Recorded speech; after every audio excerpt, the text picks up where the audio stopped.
ठीक है, तो अब हम पढ़ रहे थे VRIO, वीरो फ्रेमवर्क। वीरो फ्रेमवर्क का वी का मतलब होता है वैल्यू, आर का मतलब होता है रेयरनेस, VRI मतलब इमिटेबिलिटी, VIRO ओ मतलब होता है ऑर्गेनाइजेशन।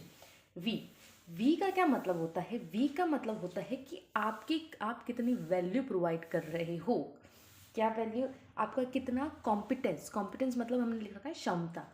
हमारी जो फर्म की जो क्षमता है कौन सी है? क्या हम उसको कस्टमर वैल्यू प्रोवाइड कर रहे हैं या फिर हम उसको कॉम्पिटिटिव एडवांटेजेस प्रोवाइड कर रहे हैं?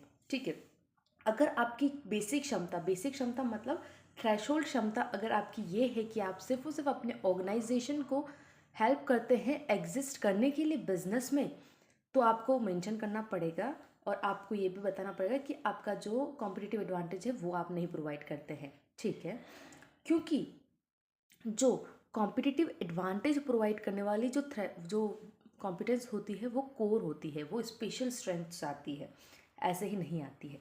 तो वैल्यू इट क्वेश्चन, ये क्वेश्चन करता है, क्या क्वेश्चन करता है? फर्म्स की कॉम्पिटेंस, फर्म की क्षमता को कि क्या आप प्रोवाइड करते हैं कस्टमर को वैल्यू, कॉम्पिटिटिव एडवांटेज। ठीक है, अगर नहीं करते हो या नहीं करते हो, ये हमने पढ़ लिया वैल्यू के बारे में। फिर नेक्स्ट पॉइंट आता है रैरिटी जो है ये भी वापस से क्वेश्चन करता है फर्म की कॉम्पिटिशन्स को, कॉम्पिटिटिवनेस को, फर्म की क्षमता को ही, कि उसकी जो कॉम्पिटेंस है क्या वो रेयर है। ऐसा तो नहीं कि जो उसकी स्पेशल एबिलिटी है वो सबके अंदर हो, तो उसके अंदर अलग क्या है, तो उसको अलग दिखने के लिए हमको देखना पड़ता है कि क्या वो रेयर है। हमको ये देखना है कि जो उसकी जो क्षमता है कि वेदर क्या उसके जो कॉम्पिटर्स हैं या फिर जो उसके राइवल्स हैं उनके पास भी सेम कॉम्पिटेंस है या नहीं है। ठीक है, क्योंकि अगर आपके पास स्पेशल कॉम्पिटेंस होगी ना तो वो आपको सुपीरियर दिखाएगी अपने कॉम्पिटिटर्स से। ये हो गया हमारा सेकंड पॉइंट, रायरिटी। थर्ड आता है इंटीमेशन। इंटीमेशन का मतलब होता है इमिटेशन, सॉरी इंटीमेशन नहीं है, इट्स इमिटेशन मतलब होता है कॉपी करना। तो एक जो ऑर्गेनाइजेशन है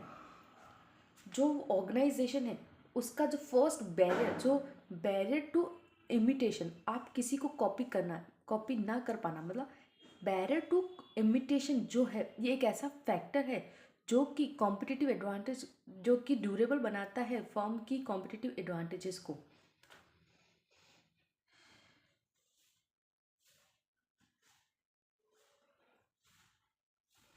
कॉम्पिटिटिव एडवांटेजेस की ड्यूरेबिलिटी पर। ठीक है, ये हमारा हो गया।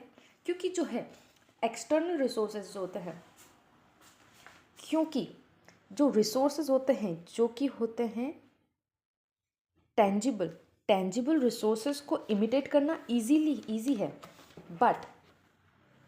बट जो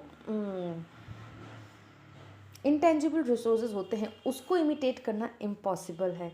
लाइक आपका क्या, आपके रेपुटेशन क्या है, आपके मार्केट स्ट्रेटजीज क्या है, तो ये सब चीज़ें। उसके बाद आता है लास्ट, वो होता है ऑर्गेनाइजेशन का मतलब वो ऑर्गेनाइजेशन नहीं ना, ऑर्गेनाइज्ड, कि आपकी फर्म कितनी ऑर्गेनाइज्ड वे में वर्क करती है।